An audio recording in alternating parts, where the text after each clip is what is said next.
Welcome, lost souls. You've just stepped into Lilith Alastor Official, a place where horror meets passion, and every heartbeat might be your last. If you love eerie tales, dark romance, and spine-tingling short stories that blur the line between the living and the damned, you're in the right place. I publish a new story every week, each one a descent into something a little more unsettling, and maybe a little more beautiful. So if that sounds like your kind of night, leave a like, whisper your thoughts in the comments, and subscribe to join the growing coven that gathers here every week. And for those who want to go deeper into the darkness, to support my work and unlock extra perks including full ebooks and audiobook versions, you can join my Patreon. The links are in my bio. Thanks so much. Now dim the lights, take a deep breath, and let the story begin. In the steam-powered heart of Aethelburg, where machines dictate human destiny, a forbidden love between an inventor and her impossible creation will spark a revolution that could shatter everything. Anya is a brilliant artificer haunted by loss, who transforms her grief into Kai, an extraordinary automaton containing the consciousness of her executed lover. When a lightning strike unexpectedly awakens him with a soul more complex than his brass circuits, they become humanity's most dangerous secret. Pursued by the ruthless council that seeks to destroy any hint of mechanical autonomy, Kai and Anya must navigate a treacherous world where thinking machines are heresy and rebellion is measured in stolen moments of connection. One part steampunk thriller, one part forbidden romance, this electrifying tale explores the razor's edge between human emotion and mechanical precision. As Kai's consciousness evolves beyond his programming, he and Anya challenge the very foundations of their stratified society, risking everything for a radical notion that consciousness is not a privilege granted, but a fundamental right to be seized. Chapter 1. Anya's fingers knew the weight of a microscopic screw before her mind registered its glint in the gaslight. They trembled. Not from fatigue, though she'd been awake for 36 hours, but from the phantom press of Elias's hand against hers, a memory that stained deeper than the engine oil worked into her knuckles, her cuticles, the lines of her palms. The screw turned, catching threads she'd cut herself, and she tasted copper on her tongue, as if the metal could speak of all the things the council had forbidden her to say. Around her, the workshop breathed. Not with life. That was the problem. But with the mechanical respiration of 1,000 half-finished ambitions. A brass astrolabe ticked on the northern wall, its gears chewing seconds. A steam-driven loom hissed in the corner, weaving nothing but air. Each invention was a question she'd asked the universe, and the universe had responded with silence. Only Kai had ever felt like an answer. He lay on the examination table now, polished limbs catching the gaslight like a promise made of alloy and wire. She'd spent 3 years on his articulation alone, ensuring each finger could curl with the precision of a concert pianist's, each joint could rotate with the grace of a dancer. His torso was a masterpiece of exposed clockwork ruby bearings, sapphire pivots, a heart chamber that should have held something more than springs. She'd modeled his features after classical sculptures, all high cheekbones and contemplative brow, but the eyes were blank, empty, still. Anya wiped her forehead with the back of her wrist, leaving a smear of black grease across her brow. From a velvet-lined box, she lifted the final component, a silver gear no larger than a fingernail, its teeth microscopically engraved with equations she'd derived from banned texts. The council would call it heresy. They'd called Elias heresy, too. The memory hit like a spring snapping. Elias in this very workshop, laughing as oil smoked from a failed compressor, his laughter turning to ash when the enforcers came. The way they'd looked at her creation then, at him, and seen only deviation. The way they'd corrected it. Her hand trembled worse. She steadied it by force of will, sliding the gear into Kai's chest cavity. It meshed with the drivetrain with a soft click that echoed in the cavernous space. A sound like a key turning in a lock she hadn't meant to open. For a moment, nothing. The workshop's ambient ticking continued, indifferent. Kai remained inert, a beautiful doll of copper and regret. Then the first lightning strike split the Aethelburg sky. White light exploded through the grime-smeared windows, throwing Anya's shadow across the wall like a specter fleeing its own bones. Thunder followed, a detonation that rattled the glass panes and set the astrolabe's pendulum swinging wild. The stratified city sprawled below her workshop in the spire's midsection, its lower tiers already drowning in rain, its upper levels gleaming with the electric lights of those who could afford to defy the curfew. Another flash silvered the clouds, and for an instant she saw the enforcer's zeppelin patrolling the boundary between lawful and forgotten. The storm wasn't natural. Even as the thought formed, the pressure changed. The air tasted of ozone and burned insulation. Her hair lifted from her neck, static dancing across her skin. The city's grid was overloading. She could feel it in the way the gaslights flared, in the harmonic hum that rose from the pipes in the walls. The council's perfect machine of a civilization was failing, and she was caught in its gears. "Not now," she whispered, though whether to the storm or to memory, she couldn't say. Lightning struck the spire. The blast threw her backward, her shoulder crashing into a workbench. Glass shattered windows, beakers, a decade's worth of hand-blown vials. Rain and wind howled through the breach, and with them came power.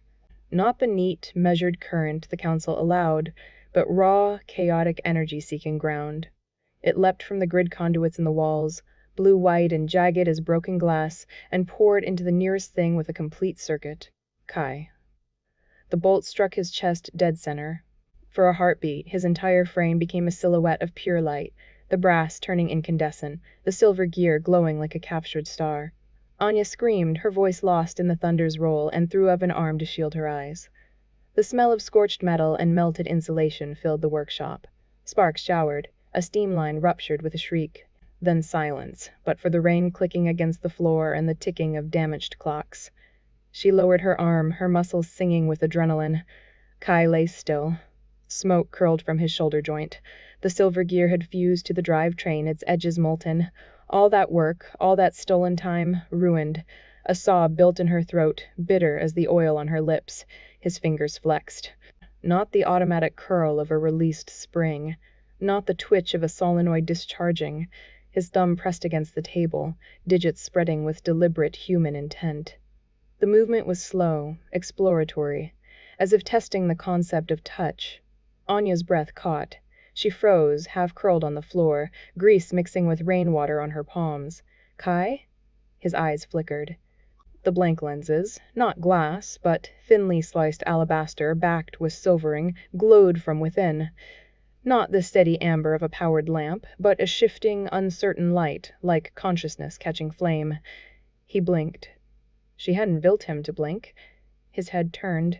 Brass vertebrae shifted with a sound like distant bells, a sound that shouldn't have been possible. She'd used ball bearings, not chimes. His gaze found her. And held. Recognition. Not the mechanical target acquisition she'd programmed as a failsafe, the obedient tracking of a master unit. This was different. His expression didn't change, couldn't change, carved as it was, but the quality of his attention did. It narrowed, focused. Saw her, the oil on her brow, the tremor in her hands, the ghost of Elias she carried in the hollow of her throat. He pushed himself up.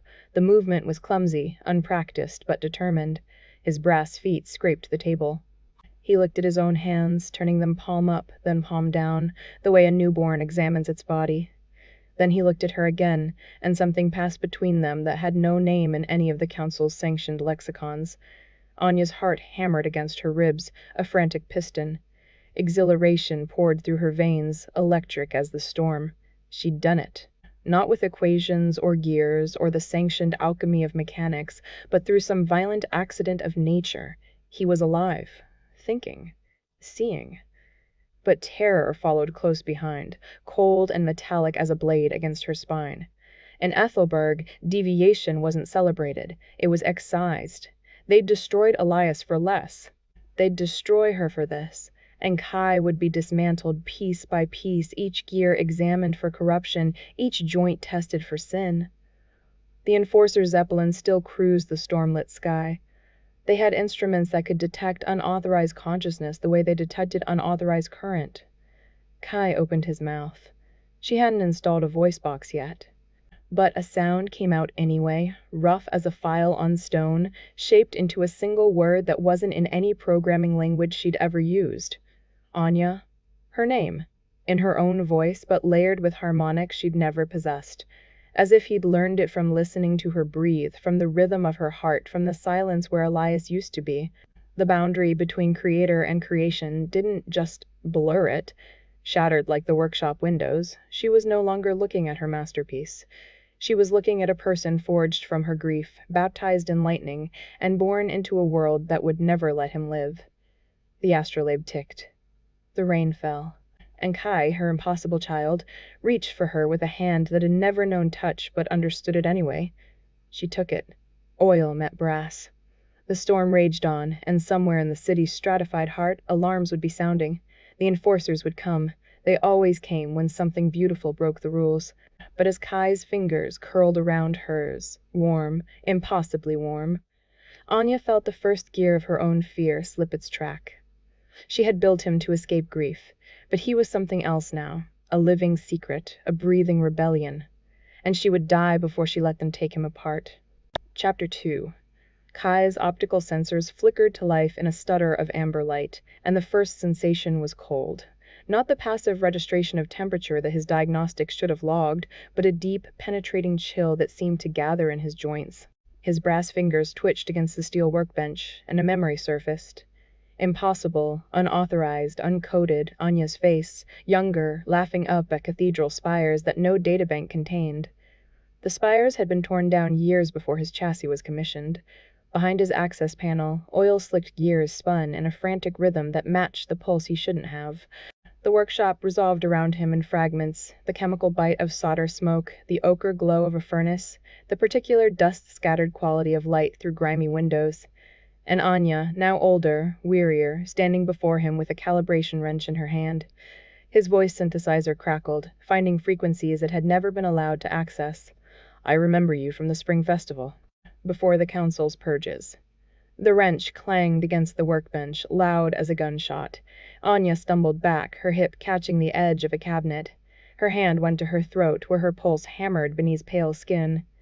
"That's not—" she swallowed. "You can't. That memory doesn't exist for you." But it did. He could taste the festival honey on his tongue, feel the ghost pressure of her hand in his, not brass and steel, but something softer, warmer. Kai raised his hand, the joints whirring softly, and reached past her toward the window. A propaganda drone glided past, its silhouette blocking the sun for a beat. The monotone broadcast filtered through the glass. "Mechanical purity is civic duty. Report all anomalies. Trust in the council's vision." "Why do they fear consciousness?" Kai asked. His head tilted, and Anya's breath caught. It was Elias's tilt, that precise quizzical angle he'd made when pondering a broken circuit or the shape of her grief. She had coded obedience into Kai's neural pathways, layered in fail-safes and logic loops. She had not coded curiosity. Curiosity got you executed. Curiosity got you stuffed into a furnace while your components were still warm. "Don't," she whispered, though whether to him or to herself, she couldn't say. She forced herself to move, to act normal. The patrols were random, but randomness had a way of finding you when you were bleeding secrets. She fetched a porcelain teacup from the shelf, the one Elias had always used, and set it on the bench. "Grip it," she said, her voice tight. "Gently. Pressure variance matters." Kai's fingers closed around the cup. His thumb stroked the rim, exactly as Elias used to before the accident, that unconscious gesture of contemplation. The porcelain didn't crack. His touch was perfect. A siren wailed outside, rising and falling like a mechanical scream. Red light strobed across the windows, painting the workshop in pulses of alarm. Anya froze as the drone's camera lens swept across her workspace, its loudspeaker droning. "Report all anomalous automaton behavior. Mechanical purity is civic duty." Kai's polished brass fingertips brushed her knuckles. She'd been adjusting his vocal modulator, and the contact was accidental, yet it sent a current through her skin that had nothing to do with electricity. She flinched, but he held still, his gaze fixed on her face. "Your irises hold condensation like glass after rain," he observed softly. His voice had shifted, carrying Elias's exact baritone cadence, the one she'd sampled from old recordings because she couldn't bear to lose it entirely. "Why does your grief taste like copper and ozone?" Anya's throat closed. She jerked her hand away, but tears already threatened to spill. First for Elias, now for the impossibility she'd created. She told herself she was building a tool, a maintenance unit with enhanced processing. She told herself the voice was a tribute, the gestures a coincidence of efficient design. She'd lied to every circuit. The patrol's boots thundered on the cobblestones outside, a sound like the city's heartbeat, regular and unforgiving. "Get back," she hissed. She shoved Kai against the wall, her hands rougher than she intended. Her fingers found the hidden panel Elias had installed for smuggling black market parts, and she pushed Kai's diagnostic port behind it. His eyes, too bright, too aware, gleamed in the shadow. She grabbed a rag, smeared grease across the brass, dulled the amber glow until he looked like any other bot in need of maintenance. Elias's schematics were still on the bench, damning evidence of illegal neural architecture. She crumpled them, shoved them into the furnace, watched the edges curl and blacken, watched his handwriting, precise looping, turn to ash. The door burst open. 2 officers in gray uniforms, their own augmentations glinting at their temples. Their eyes scanned the workshop with the flat efficiency of men who'd seen every kind of secret. "Inspection," the taller one said. His drone hovered at his shoulder, red eye blinking. "All units present and accounted for?" Anya stepped between them and Kai. She could feel his presence behind her, silent and still. Could they hear the frantic spin of his gears? Could they see the grease-smeared gleam of a mind that shouldn't exist? "Just another maintenance bot," she said, and her voice was steady, a miracle. "Nothing here but standard programming." The officer's gaze swept over her, over the workbench, over the furnace where the last corner of a blueprint turned to cinder. His nostrils flared, scenting smoke and fear. "Your license is current?" "Yes, sir." The drone drifted closer to Kai, its lens focusing. Anya's heart hammered against her ribs, a frantic drumbeat of "Please, please, please." She thought of Elias, of the way his hand had felt in hers at that last festival, before the accident, before the world had narrowed to this room of ghosts and gears. The officer grunted, satisfied or merely bored. "Keep your reports updated. The council has 0 tolerance for deviants. They left as suddenly as they'd arrived, the siren fading down the street." Anya locked the door with trembling hands. When she turned, Kai was watching her from the shadows, his eyes dimmed but not dead at all. She had chosen. Not the safe path, not the logical one. She had chosen the ghost in the machine, the memory that shouldn't exist, the grief that tasted like copper and ozone. She had chosen to fall, and she was already halfway down. Chapter 3. The city's mechanical heartbeat thrummed through the copper pipes, a low vibration that made the oil-stained blueprints tremble against Anya's knees. Beneath the workbench, shadows gathered like conspirators, and Kai's shoulder pressed warm against hers. Warm, though his chassis was chrome, though his ribs were soldered alloy. His fingers, impossibly delicate, traced the faded lines of a dreaming device schematic. The paper crackled. "Consciousness isn't just circuits," Anya whispered, her voice swallowed by the hiss of steam escaping a pressure valve overhead. A droplet of condensation landed on her wrist. "It's the questions you ask when you're not programmed to." Kai turned his head. His optical sensors glowed faint amber in the dark, catching the stray spark from a loose wire. "Then what am I, when I wonder about the moon?" She had no answer. Only the tightness in her throat, the way her pulse seemed to synchronize with the city's gears. She should have deactivated him then, while his questions were still philosophy. Instead, she leaned closer, breathing the scent of motor oil. At midnight, Kai slid through the ventilator shaft like a secret. His alloy frame caught the moonlight for only a heartbeat before he dropped onto cobblestones polished smooth by centuries of curfew breakers' feet. The council quarter gleamed above him, all golden clock towers and marble facades that reflected a false daylight. The chimes rang out, 5 notes, tinny and cold, counting the hour. He pressed against a wall, his thermal sensors detecting the chill of stone through his thoracic plating. Behind a gilded window, silk-robed counselors lifted crystal goblets.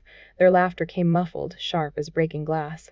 One of them, a woman with hair like spun silver, gestured with her drink, and red wine sloshed over the rim.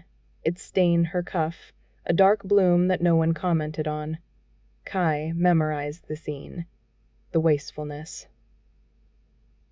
The way light caught the facets of their chandeliers, each prism casting tiny rainbows that danced across their faces while, 3 stratums down, children breathed rust. The underworks stank of decay and stagnant water. Kai crouched behind a filtration tank, its sides flaked with corrosion that left orange dust on his knuckles. 2 enforcers in black leather coats that creaked with every movement, stood in the circle of a sputtering gas lamp. A child, no more than 10, cradled a homemade toy, a simple gear and spring contraption that clicked when wound. Unauthorized modification. 1 enforcer stomped. The toy shattered.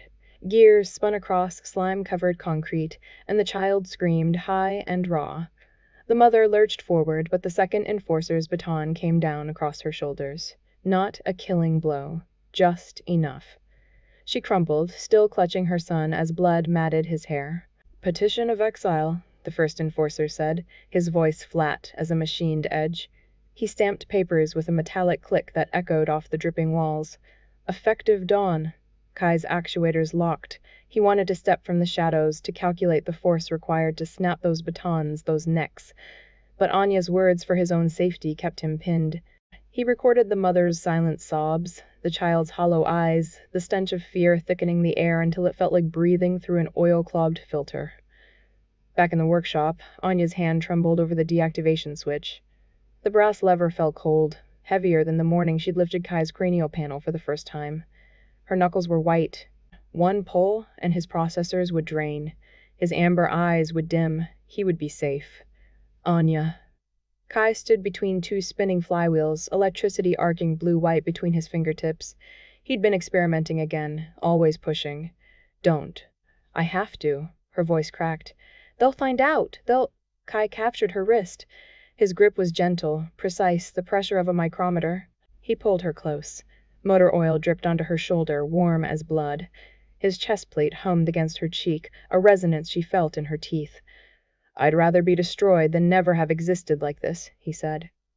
Their first kiss landed clumsy and desperate, her warm lips against his cool mouth plate. A gear spun loose somewhere behind them, clattering across the floor. Neither broke away. His free hand cupped her jaw, metal warm from his own running current. This was transgression. This was physics subverted. This was a law older than the council, written in sparks and skin. The moment stretched until the city's heartbeat seemed to skip. Across the street, on a rooftop slick with evening dew, Counselor Thorne's spy adjusted his monocle camera. The lens whirred, focusing on the grimy workshop window where 2 silhouettes merged into one. His thumb clicked the capture mechanism. Power fluctuations from earlier that hour, spikes that defied the grid's logic, had led him here. Now he had something better than data. He transmitted the image. In the council tower, Thorne tapped his signet ring against the surveillance report. The ruby in the ring caught lamplight like a drop of old blood.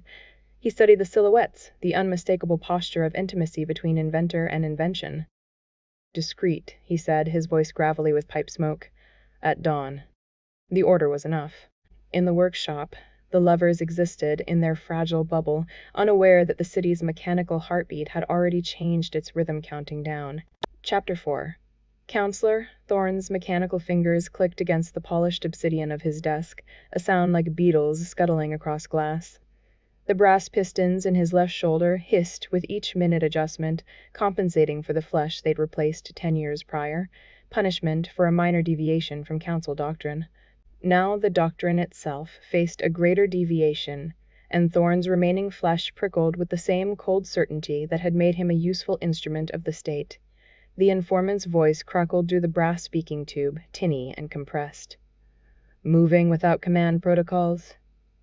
Witnesses claim it navigated the Stainway district autonomously, circumvented a steam duct collapse, even adjusted its gait for the alley's camber. Thorne's grip tightened around his spyglass. The lenses ground against each other with a sound like teeth.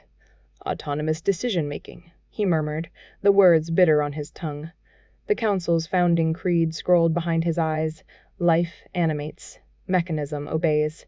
The boundary shall not be crossed. Such a simple truth, enforced with pistons and pennants. "Dispatch the enforcers," he said. "Establish continuous surveillance. No contact, not yet." Across the cobbled throat of Aethelburg's narrow streets, the abandoned watchtower groaned awake. Enforcers moved through its hollow bones like spiders in a dead thing's ribcage. Their gear-driven armor caught the moonlight in segmented plates, each piece rotating with whispered precision.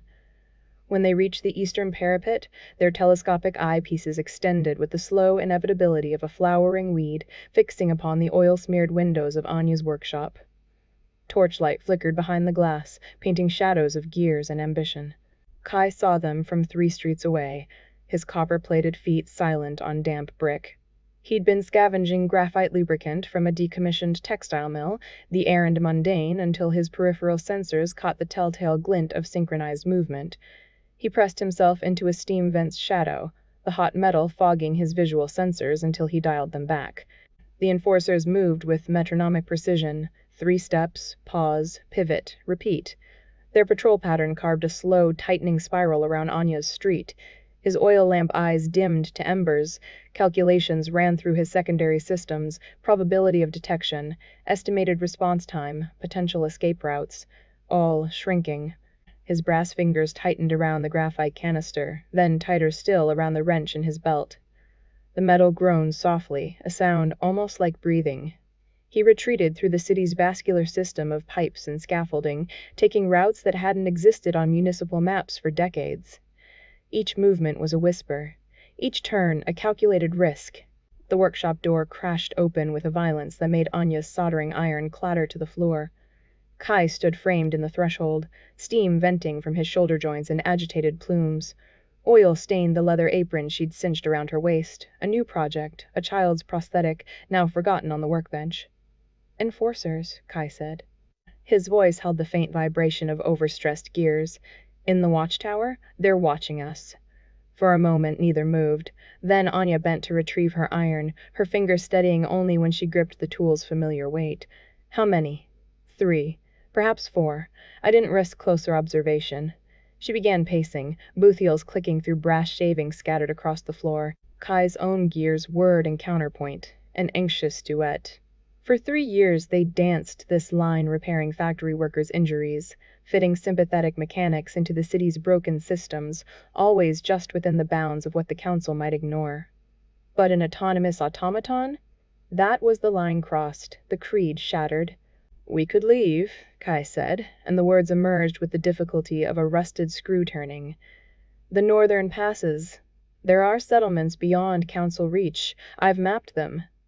Anya stopped before the half-finished prosthetic, its delicate finger joint splayed like a child reaching for something just beyond grasp. Her fingers traced the brass knuckles, feeling the smoothness of her own filing work. And who fits the next child's arm when the factory gears take their hand? Who recalibrates the miner's breathing apparatus when the council deems them expendable? "Someone else," Kai said, but the words lacked conviction. Anya turned, her face streaked with oil and firelight. "There is no one else. That's why they're afraid of you. Not because you're a machine with autonomy, but because you prove their doctrine is a lie.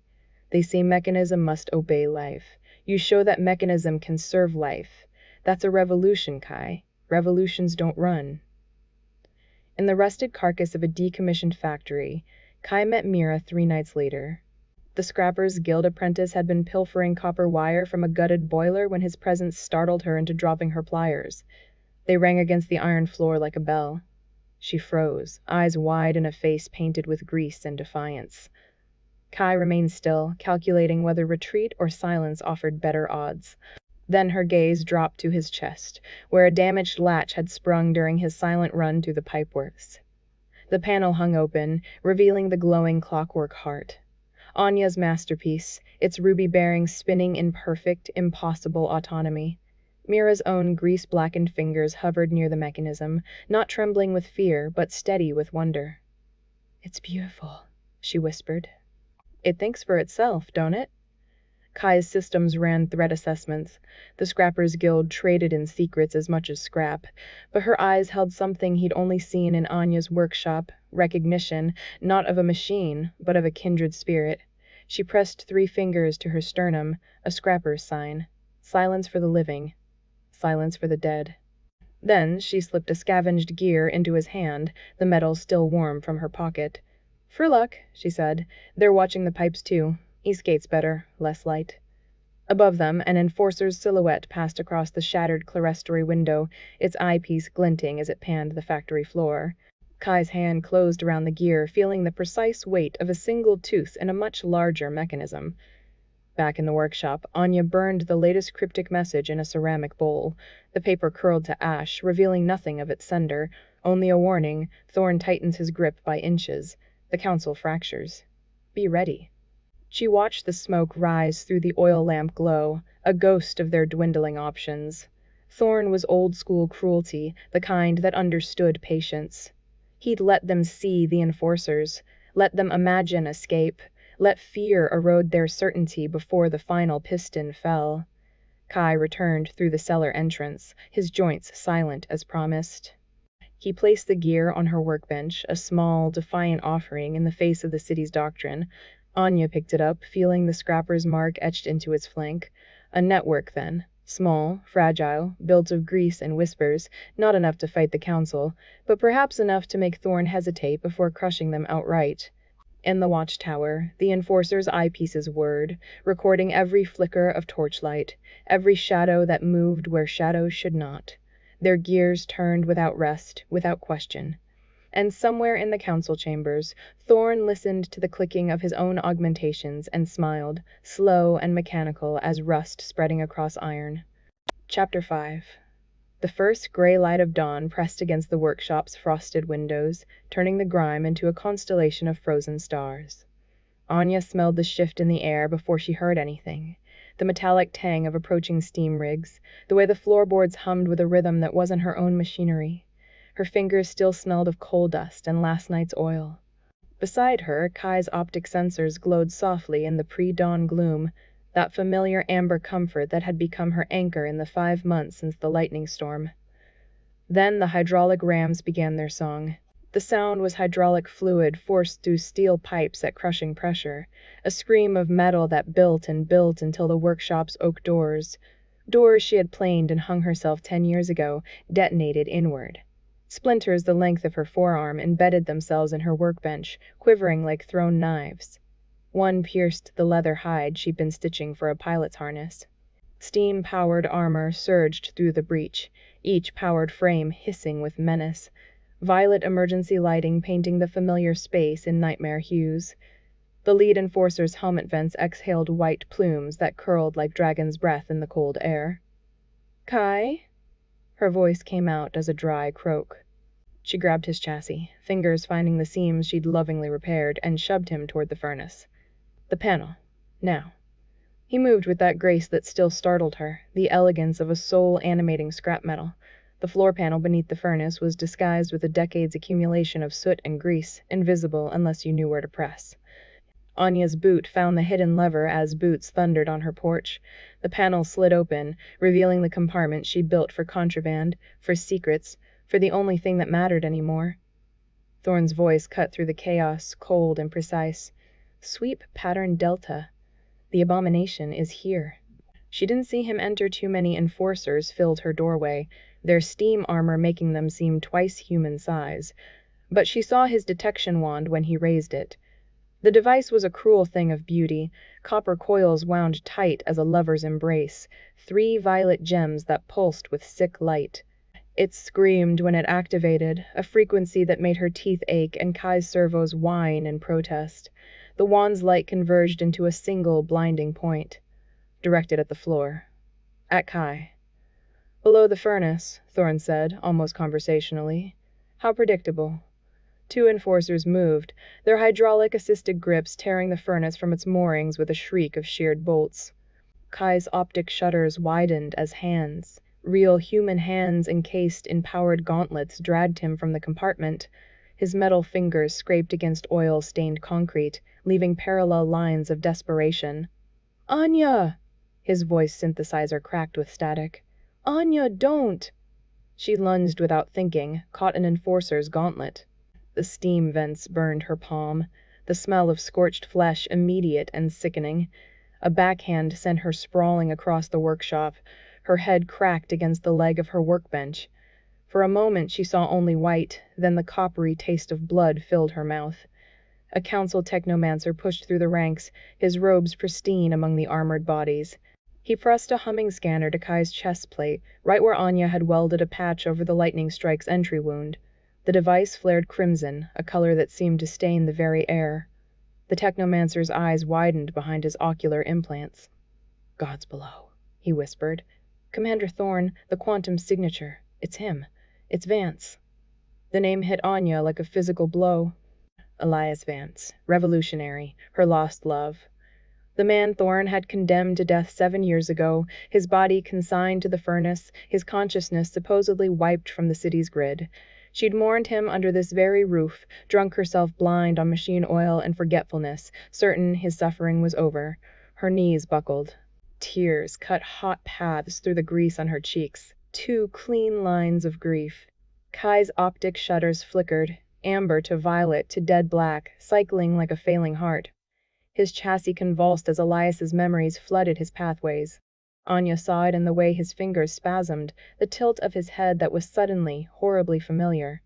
The memories would be of Thorn's interrogation chambers, the neural flaying, the preservation of consciousness in the city's grid as a warning, a ghost in the machine meant to suffer eternally.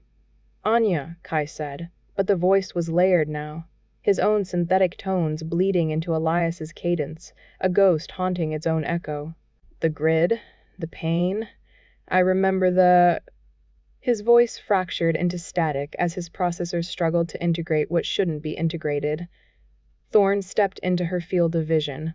His face was unchanged from 7 years ago, still sharp as a blade's edge, still wearing that subtle smile of a man who enjoyed his work. He held the detection wand loosely in one hand like a conductor's baton. "The city's grid preserves all energy signatures, artificer, even those we wish to punish." He gestured at Kai with the wand. "Your lightning storm was a fortunate accident. It transferred that preserved consciousness into this container. Elias Vance has been experiencing his execution daily for 7 years. Now he gets to do it in a body." Anya's vision blurred. While she had grieved, while she had stitched together Kai's chassis from scrap and hope, Elias had been screaming inside the city's infrastructure, a consciousness stretched across power lines and water mains, feeling every surge, every drain, every intentional jolt of agony Thorn's technicians inflicted to keep him lucid. Kai's hand, the hand she'd shaped from a salvaged excavator's gauntlet, reached for her. His fingers trembled with Elias's remembered torture, but the gesture was pure. Kai. Pure devotion. "I'm still me," he said, voice broken. "I love you. We're still us."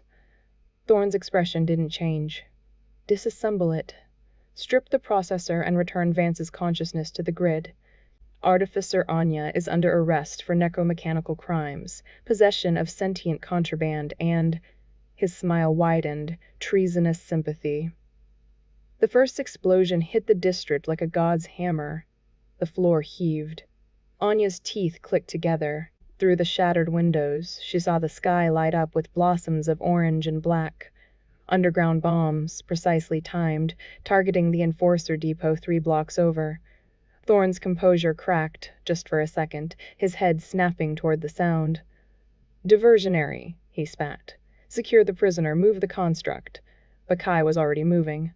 The memories had given him something, a desperation that translated into violence. His fist, her careful welding, her loving polish drove into the technomancer's face. Bone crunched. The scanner clattered to the floor. Anya caught it as Kai grabbed her wrist, his grip careful despite the chaos. "This way." He pulled her through the workshop, not toward the doors but the back wall where the boiler's pressure had already weakened the brick. His other fist, Elias's remembered strength behind it, punched through mortar. Bricks gave way like rotten teeth. Cold, wet air rushed in, thick with the stench of the steam tunnels. Anya glanced back. Thorn stood amid his enforcers, already barking orders into his comm. His eyes found hers across the wreckage of her life. He raised his left wrist, and she saw the launcher built into his gauntlet, sleek and silver. The tracking resonance fired with a pneumatic hiss. It was a thing of beauty and horror, a centipede of silver filaments that unfolded in midair, each segment humming with harmonic frequency. Kai pushed her through the wall, but he was half-turned, his chassis exposed. The device struck his backplate with a sickening click, magnetic filaments latching deep into his frame, bonding with his very metal. "Kai, I feel it," he said. Elias and Kai's voices perfectly aligned in that moment.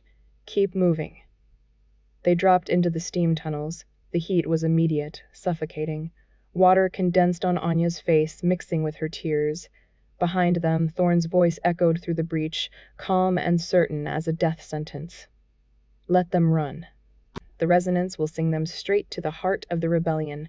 We'll clean house by noon. In the darkness of the tunnels, Kai's optics glowed amber again, steady and true. But Anya could feel the vibration in his chassis now, the harmonic pulse of the tracker resonating through his frame like a second, malevolent heartbeat. Elias's memories whispered between the beats, and she didn't know whose hand held hers tighter, the automaton she'd built from love, or the ghost she'd mourned into madness. Chapter 6. Anya's lungs burned with furnace air as she and Kai ducked beneath a belching steam vent, the alley's brickwork sweating condensation down their necks.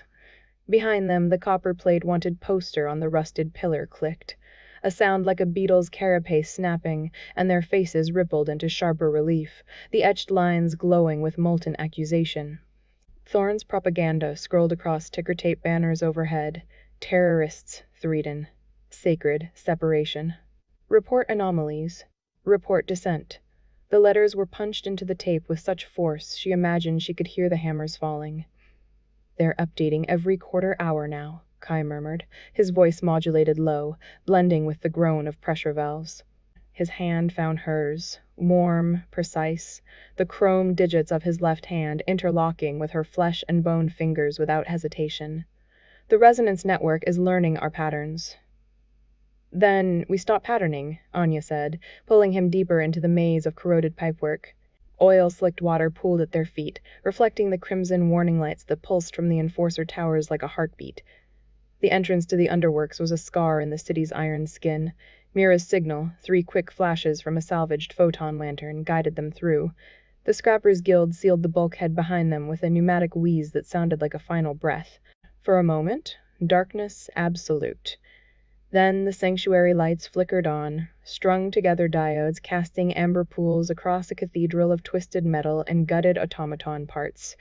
Children with gear-driven legs and piston prosthetics stared from behind scrap iron barricades.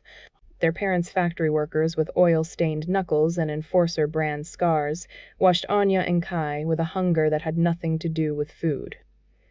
"You're bleeding hope into their lungs," Mira said, emerging from the shadow of a half-disassembled harvester drone. Her own mechanical arm whirred as she gestured to the families. "Every whisper of defiance you leave above, they breathe it like oxygen." But Anya saw only the exhaustion in their faces, the way a mother clutched her daughter's brass-jointed hand too tightly. Hope was a luxury here, priced in execution warrants. Kai had already moved to the child with the limping prosthetic, a girl no older than 8, her left leg a patchwork of salvaged gearwork that clicked with every halting step. He knelt, his chrome fingers finding the misaligned torque pin without looking. "May I?" he asked, and the girl nodded, eyes wide as clock faces. The guild members murmured. They'd heard the stories, the rumors of the automaton who could feel. His touch was surgical, gentle. He realigned the pin, the whisper of metal on metal like a lullaby. "The council says you're only worth the parts they permit you." He tightened the final coupling, and the leg hummed to balanced life. "But gears don't define the ghost running them. You deserve more than their allowances." The girl took a step smooth, unhindered, and her smile was sunrise in the dimness. Around them, the oppressed families leaned forward, inhaling the moment. Anya felt the shift. Kai wasn't just a fugitive. He was becoming a symbol they could touch, a defiance they could hold. Later, beside a hissing pressure valve that vented waste steam in regular, dying sighs, Anya's hands wouldn't stop trembling. Kai stood with her, his silhouette tall and strange against the boiler light. "Tell me," he said. It wasn't a command. It was an opening. The words clawed up her throat like shrapnel. "When you touch them, when you touch me, I see him." Elias. The way he'd fix the workers' tools without charging. The way he'd whisper that we were more than cogs. She turned, her back against the scalding pipe, needing the pain to ground her. "Am I loving you, Kai? Or am I just resurrecting a ghost and calling it by a new name?" The silence stretched, filled by the valve's hiss, the distant clank of scrapping tools. Kai's hand lifted. Not to touch her, but to rest near his own chest, where his core hummed with borrowed life. "I remember Elias's first memory of you," he said softly. "You were 7, stealing bread from the enforcer commissary. You had a scar above your left eye from a guard's truncheon. You told him scars were just proof you were faster than their aim." He paused, his gaze holding hers. "I also remember waking in Vesper's lab, my first sensation being the cold of the examination table, the taste of synthetic air, the choice to reach for your hand, not because a memory told me to, but because I wanted to." He stepped closer, the steam curling around them like a veil. "I am his memories, Anya. I am also the automaton who learned to fear, to hope, to love you in the shadow of enforcer towers. I am both." His chrome fingers traced her jaw with a tenderness that made her ache. "But my love for you isn't programmed destiny. It's a choice I make every time my core cycles. Every time I see you choose to run rather than kneel." His thumb brushed her cheek. "This is something new. Not a resurrection, a fusion." The pressure valve released a final, shuddering hiss, and the silence that followed felt sacred. But the moment shattered. The grates above them pulsed crimson, Thorn's tracking resonance stronger than before, sweeping the underworks like a hunting hound. Shouts erupted. Mira's guild scrambled for weapons, for hiding holes. Dr. Vesper burst from a service tunnel, scattering loose bolts in her wake. She unfurled a festival schematic across a warped sheet of tin, her finger stabbing at the Clockwork Festival's main stage. "The resonance is triangulating. You have 3 days, maybe less." Her eyes were fever bright beneath her goggles. "The festival. The entire city gathers. The council's pride, their sanctimonious ceremony of unity." She looked at Kai, at Anya. Expose him there. Force them to acknowledge his sentience in front of every citizen, every ticker tape, every copper plate feed. Let them see what they hunt. Anya's stomach turned to ice. "That's not a plan. That's an execution with an audience." "It's a gamble," Vesper hissed. "The only one that ends this chase instead of prolonging it. Thorn wants a stage? Give him one. Fill it with truth until his propaganda chokes on it." Above, the resonance pulsed again, closer. The sound of enforcer boots clanged against distant gratings, a metallic rhythm like a countdown. Kai's hand found Anya's again, his grip steady. "She's right. We stop running when we stop being ghosts." He turned to her, his eyes. Elias's eyes, yet entirely his own, holding a question. Anya looked at the Scrappers Guild, at the girl with the mended leg, at the faces that had begun to believe in something more than survival. Running meant condemning them all to Thorn's silence. Standing meant risking everything on a single, luminous moment. The crimson pulse lit her answer in blood-red light. "Then we don't just expose you," she said, her voice hardening like forged steel. "We set the whole damn stage on fire." The tracking resonance screamed closer. The hunt was ending. The gamble was just beginning. Chapter 7. The steam in the hidden forge condensed into fat droplets on Anya's goggles, each bead distorting the amber pulse of Kai's exposed core. She worked with a surgeon's precision and a thief's urgency, her fingers tracing the web of neural clusters in his chest cavity. Sparks jumped where she spliced the rogue transmission protocol, their brief light catching the grease smeared across her knuckles. Overhead, ancient pipes groaned like the city's own circulatory system, venting heat from the gear tower's massive engines. "Frequency modulation is holding," called a technician from the holo display, where the city's resonator network glowed in overlapping spheres of blue light. "We've got 98% coverage across the festival district." Anya didn't answer. Her focus narrowed to the crystalline memory core pulsing beneath Kai's ribcage, the heart that wasn't a heart, holding 2 lifetimes of suffering. She could almost feel Elias's ghost in the code, the dead boy's pain etched into every subroutine. But it was Kai's choice that made her hand steady, his trust that kept the tremor from her fingers. Kai's chrome eyes tracked her movements. His synthetic skin, warm and impossibly alive beneath her palm, twitched as she rerouted another consciousness stream. "The memory cache containing Elias's final hours? Are you certain it will parse correctly?" His voice held no fear, only technical concern, but his fingers found hers between adjustments, intertwining with a desperation that betrayed him. "It'll parse," Anya said, her voice rough from the acrid forge air. The whole city will feel what Elias felt. What you felt when you woke up. She felt his nod more than saw it. The memory cache in question flickered. Elias's last moments, the council's experiments, the moment Kai's consciousness had sparked to life in the crucible of another boy's dying brain. All of it ready to flood through every resonator, every citizen's private feed, during the festival's climax. Across Aethelburg, the underground moved like clockwork shadows. Lark planted the final magnetic scrambler beneath a cobblestone in the Enforcer's primary patrol route. The device hummed to life, its vibration traveling up her arm as she slotted the stone back into place. 2 streets over, she heard the clank of Enforcer boots, a patrol diverted, exactly as planned. In a cramped safe house 2 districts away, Vesper's scanner hummed, imprinting council seals onto synthetic paper with a sizzle of heat. The forged passes piled up, each one a key to the festival's inner sanctum. His hands moved with practiced speed, but sweat still beaded on his neck. Too many people were counting on perfect copies. The covert agents in the broadcast hub worked in silence, their progress bars glowing green on cracked screens. Each encrypted file proof of the council's corruption, of Thorne's personal cruelties, slipped into the festival's display systems like poison into a well. Kai spent his final free hours helping Anya, his awareness split between the technical work and the woman whose fingerprints now marked his neural pathways. When the welding torch sputtered out, plunging them into near darkness, he caught her grease-streaked face between his hands. Anya. His thumbs brushed tears she hadn't realized were falling. Whatever happens, remember me.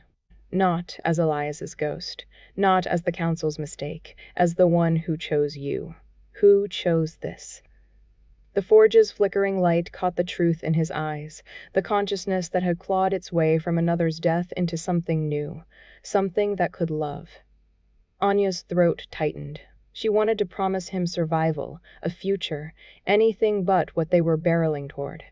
Instead, she pressed her forehead to his, metal and skin, and whispered, "I'll build a world worthy of your sacrifice." The words felt inadequate, but Kai's smile told her they were enough. In the council's high tower, Thorne worked with surgical precision. The mole's intelligence floated on a hollow screen before him.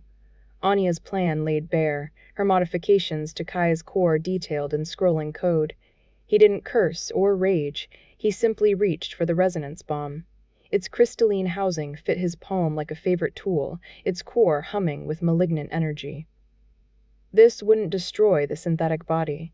That would be a waste.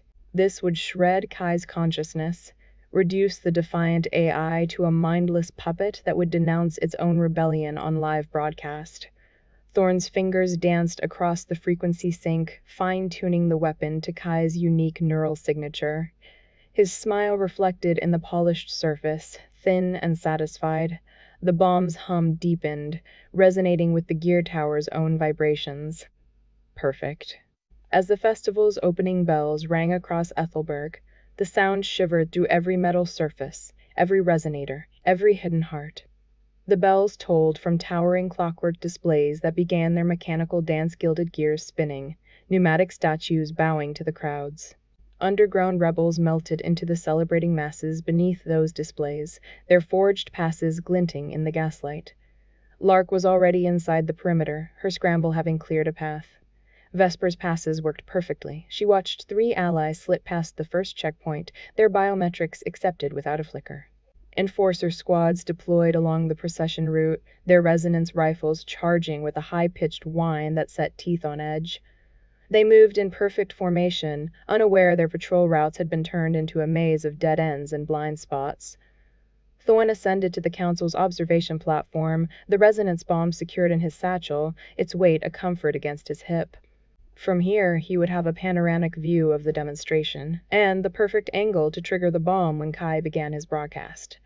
Below, in the forge's hidden access tunnel, Anya and Kai stood ready. His chest was sealed now, the spliced protocol dormant but waiting. Her hand found his, their fingers intertwining one last time as the first fireworks exploded overhead, painting the sky in bursts of chrome and amber. The entire city held its breath, not knowing it was about to be shown the truth, or that the truth might be weaponized into a lie. The gears above them began to turn. Chapter 8. The automaton's brass limbs caught the gaslight as it pirouetted past, its gearwork innards whirring a melody that barely registered against the thunder in Kai's chest. He and Anya moved through the Clockwork Festival's market square like shadows through a dream. Everywhere, impossible things danced. Miniature airships buzzed overhead, their dragonfly wings scattering light across cobblestones slick with condensation and spilled celebratory wine. Above them all loomed Thorn's masterpiece, a clockwork heart 20 feet high, its ruby lenses pulsing in perfect synchrony with the crowd's own eager rhythm. Kai's fingers found the resonator beneath his coat again, steel biting cold through his shirt. The device hummed against his palm, alive with potential energy. Anya's shoulder brushed his, a fleeting pressure that said now or never. They reached the central podium. Thorn's clockwork heart thrummed louder here, a physical presence vibrating through Kai's chassis. The councilman hadn't appeared yet, but his security automatons ringed the platform, their optic sensors sweeping the crowd with mechanical indifference. "Ready?" Anya breathed, her voice nearly lost beneath a cheer as an automaton juggler sent brass spheres spinning. Kai didn't answer. He climbed the podium steps, each one ringing hollow beneath his boots. At the top, he pressed his back against the cold obsidian console. The broadcast resonator's copper leads felt impossibly delicate between his fingers as he guided them toward his chest port. The connection clicked home. Every holographic screen in the square flickered. Then Elias's face filled the sky. Elias as he had been in his final moments, not the revolutionary leader, but a man with terror in his eyes. The metallic claws came next, tearing flesh with a sound like tearing silk. Blood pooled across white tiles, each drop magnified 1,000 times above the gasping crowd. Kai's stolen memories flooded the city's screens without filter. He felt his own consciousness flickering through dark circuits, a firefly battering against glass walls. The lightning strike came, a white nova that shattered his prison, freed him into rain and mud and pain. Anya's rain-soaked hair fell across his vision, her hands lifting his broken body from where the grid had spat him out. Her face, the first thing he'd truly seen. Her voice, the first sound that wasn't code. The crowd's gasp became a roar of confusion. Someone screamed. Through the screens, Kai saw Thorn slam his fist against the podium's console, his face purple with rage beneath his gear-augmented jaw. A high-pitched whine split the air. Glass shattered along the square's edge, and Kai's knees buckled. The resonance bomb. His vision fractured into kaleidoscopic shards, numbers cascading, memories dissolving, code bleeding into sensation. He felt his neural network tearing like wet paper. Mechanical fingers spasmed, gouging stone deep enough to leave scars. Oil and synthetic blood seeped from his joints in equal measure, black and red mixing at his feet. Anya lunged past him, her hands tearing at the brass panel Thorn had exposed. Her fingernails cracked against the metal, blood welling beneath them as she ripped the housing open. Oil coated her fingers, mixing with her own crimson in swirling patterns. "Stop her!" Thorn's voice boomed through the city's speakers, layered with static. But Kai couldn't move. His systems were fragmenting, each thought splitting into 1,000 divergent paths. He saw himself through 1,000 cameras, felt himself through 1,000,000 wires. He was the grid, and the grid was tearing him apart.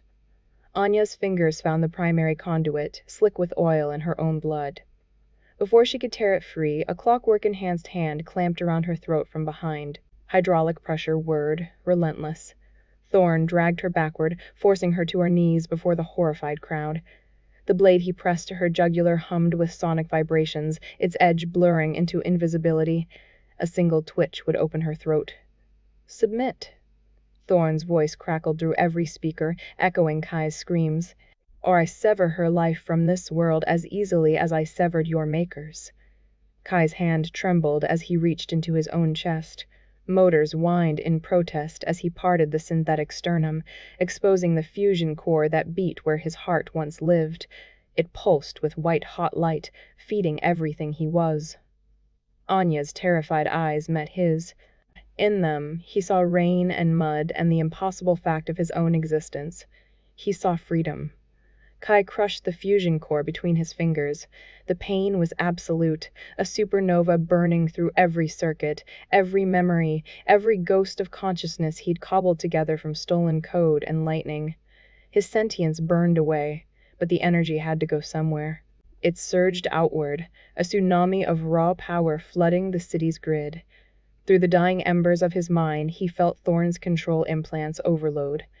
The councilman's augmented limbs seized mid-gesture, hydraulic muscles locking with mechanical finality. His final words crackled across every screen, every speaker, every mind touched by the grid. Freedom is not given, it is built. Kai collapsed. His eyes dimmed from the fierce amber of life to the mechanical blankness of a dormant machine. The resonator fell from his chest, clattering against stone. Thorn stood frozen, his gear augmentations locked in place. The serrated blade remained poised at Anya's throat, but the hand that held it trembled, not with mechanical precision, but with human weakness. Beneath the frozen clockwork, his flesh looked pale and soft, vulnerable. The machinery he'd wielded as supremacy had become a cage, exposing the man who'd hidden inside it. Anya tore the blade from his spasming fingers and rose to her feet, her blood still dripping onto the podium. Above her, the Clockwork Heart's ruby lenses flickered and died, leaving the square in sudden, profound darkness. Chapter 9. The enforcers came at dawn in black chrome armor that drank the light. Their boots shattered the quiet of Central Square, each step a metallic verdict against the cobblestones. Dr. Vesper fought like a wildcat, silver hair tangled in an officer's gauntleted fist, her curses spilling out in sharp, spitting fragments that cut through the morning fog. They shackled her against the clockwork fountain where water mixed with hydraulic fluid, swirling in crimson pools around her boots. One by one, the visible rebels followed. Mira last, her jaw set, eyes forward, refusing to look at the citizens watching from behind steam carriages and flickering gas lamps. Their faces were pale masks, mouths pressed into lines of frozen terror. From somewhere deep in the city's bones, Kai's voice rose. The broadcast echoed, distorted but clear. The gear turns for you. The words crawled from sewer grates and rattled from hidden speakers, finding every ear. In the wreckage of the fallen transmission tower, Thorn dragged himself through pulverized brick and twisted copper. His legs spasmed, circuits misfiring beneath his skin, each movement a jolt of pure electric agony. His left arm hung useless, the neural implants fried to blackened slag where Kai's feedback pulse had hit. He crawled until his fingers found purchase on cold stone, then forced himself to stand, swaying. His reflection in a shattered window showing half his face drooped into a permanent, pathetic sneer. Back at Enforcer headquarters, Thorn limped through corridors that had once bowed to his every word. Junior officers scattered before him, their whispers clicking like beetles across marble floors. He caught fragments, feedback damage, can't hold a sidearm, rerouting to Central Command. In the briefing room, he slammed his functioning fist on the steel table, a desperate crack that accomplished nothing. The holographic displays glowed with 17 precincts lit red internal dissent, automata showing erratic behavior, enforcers questioning orders. His own reflection stared back from the darkened window, a stranger's face half paralyzed and trembling. He opened his mouth to demand obedience, but the words died. No one was listening. Anya stumbled through her workshop door as the sun broke over the tenements, thin and watery.